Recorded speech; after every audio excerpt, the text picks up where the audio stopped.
Konnichiwa nakama, Mimin akan ajak kalian untuk membahas 5 hal menarik dari mimpi Luffy di One Piece episode 1088. Di One Piece episode 1088, akhir episodenya ditutup dengan momen yang cukup menyentuh dari Luffy. Momen tersebut juga jadi momen yang hangat di antara topi jerami. Apa sih yang menarik di sana? Simak di video berikut ya nakama. Check this out. Yang pertama, Luffy ungkapkan mimpinya, tujuan akhirnya setelah jadi Raja Bajak Laut. Sebelumnya topi jerami sedang membahas Sabo di berita yang dikatakan membunuh Nefertari Cobra, sedangkan Vivi hilang. Luffy tahu betul kalau Sabo nggak mungkin pelakunya. Luffy mengingat kembali soal janji mereka bertiga waktu kecil nakama. Sabo punya mimpi ingin hidup bebas, semua orang bisa bebas merdeka. Ace ingin dikenal dan mengalahkan siapapun yang meremehkannya. Kalau Luffy mengatakan impiannya ke depan anggota topi jerami yang lainnya, impiannya setelah jadi Raja Bajak Laut.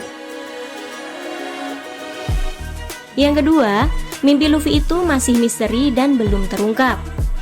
Apa sih mimpi Luffy tersebut? Jawabannya masih misteri ya nakama.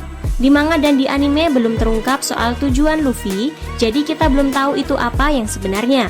Selain itu, adegan dia menceritakan mimpinya juga nggak diperlihatkan ke penonton anime dan pembaca manganya.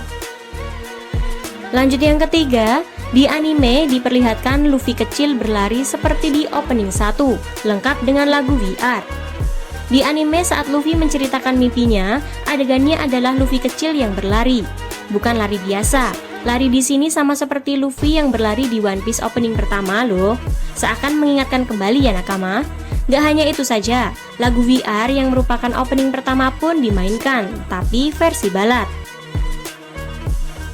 Yang keempat, reaksi topi jerami yang ragu namun mendukung mimpi Luffy. Saat mendengarkan mimpi Luffy, reaksi topi jerami beragam, tapi semua sama, awalnya terkejut. Sebagian lagi ragu seperti Usopp, menganggap kalau mimpi Luffy gak mungkin dicapai. Chopper dan Brook terlihat sangat yakin dan semangat dengan mimpi Luffy. Sanji meresponnya dengan sedikit bercanda. Tapi pada akhirnya mereka semua siap mendukung Luffy menggapai mimpinya, yang bukan Raja Bajak Laut, karena mimpi ini ia targetkan setelah menjadi Raja Bajak Laut. Dan yang terakhir, hanya ke Shanks, Ace, Sabo dan topi jerami ia ceritakan mimpinya.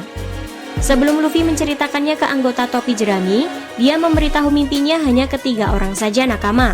Mereka adalah Shanks, Ace dan juga Sabo.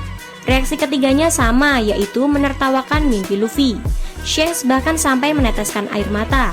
Namun kita semua tahu ketiganya mendukung impian Luffy.